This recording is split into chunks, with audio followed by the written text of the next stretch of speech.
Strength, power, and BJJ, Brazilian Jiu-Jitsu. That's right, we were slowly seeing the sport evolve as one sport specialists were not having the success that their predecessors once enjoyed.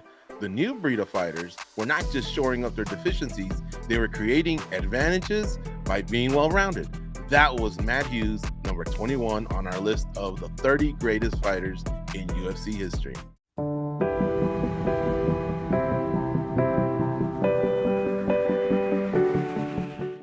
I don't know if it was the country breakfast or his work on the farm, but this guy was as strong as an ox. If Hughes got his hands on you, you were toast. If he didn't drive you through the canvas, you certainly were going down. And then it was pick your poison, as this wrestler could pummel you or submit you. The man was an absolute tank, and this tank wanted to rumble.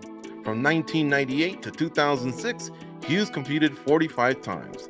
After a couple of cameos early on, Hughes went 2-1 in the UFC, as he was finding his footing, traveling all over the world and competing in different promotions.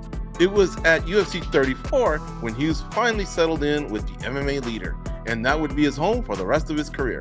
That night, Hughes would slam Carlos Newton to win the UFC welterweight title. In early 2004, Hughes would get caught slipping, as they say. He was choked out by BJ Penn, one of the fighters who was trying to establish the lightweight division at the time. This was a huge upset, as a lighter weight fighter used technique to beat the nearly invincible bull that was Hughes. Later that year, Penn would leave the UFC and the title was vacant, with Hughes in line to seize a second title reign. His opposition would be a young George St. Pierre. Hughes would submit GSP and then defend the title 2 more times, including a second encounter with both Frank Trigg and BJ Penn.